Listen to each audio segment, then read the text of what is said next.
tell you is, the problem for the Congress is that it has been losing ground because people don't know what the Congress stands for.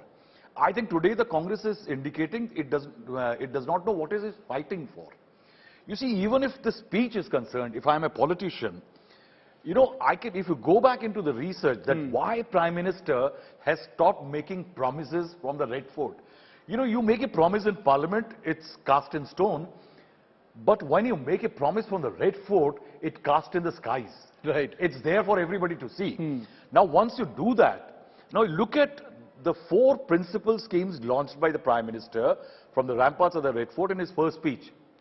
Swachh Bharat, Skill India, Sansad, Adarsh Gram Yojana and Jan Dhan. Jan Dhan, wonderful success. Yeah. But look at Swachh Bharat.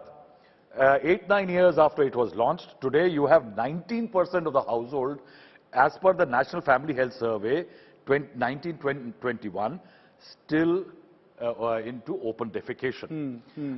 You've got 69% household using improved sanitation, that is toiletry. Skill India is run into major problems. Now you talk about a scheme like the Adarsh Gram Yojana. In 2019, a review meeting was held. 36% proposed activities are yet to get implemented. Your current format, the officials are saying that the current format, the scheme has not achieved desired purposes. Why can't the Congress fight on issues? The Congress fights They've latched on only to the Parivarwad issue. In fact, Shiv, I thought Rohan Gupta at the start of the show actually had a better response. You know, when he said, for example, 2017 Prime Minister promised doubling of farm incomes. What happened to that promise? You see, you have to judge the Prime Minister. Today, the Prime Minister, as Raj Chengappa mentioned, stayed away from telling us about the state of the economy, about how the challenge of jobs will be met, particularly in this age of automation, in the backdrop of the, the threat of a global recession.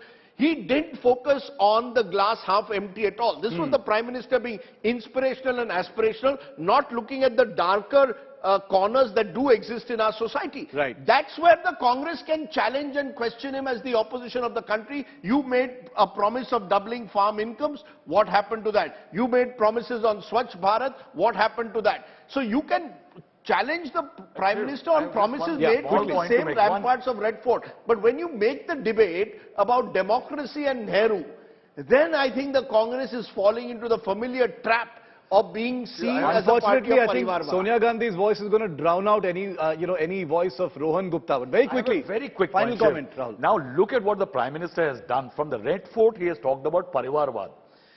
And see what is going to happen in the Congress in the next few days. The Congress has to elect a new president. Now, if it picks Sonia Gandhi or Rahul Gandhi, it will actually be proving what PM said from the Red Fort. It's a huge crisis the Prime Minister has created for the Congress. And he's put that onus completely on them. It's incredible. Do it and die. We're going to dissect every bit of what the Prime Minister said through our coverage today. There will, of course, be politics. General Malik, your point is well taken, sir. The politics is distasteful, but it's in this country. It's what fuels this country, and we must respect that as well. But I'd like to thank all of our guests and for the patience of our guests who are not with us here in the studio. I apologize if I came to you a little late because we had to get everyone's views as well. But I thank you very much.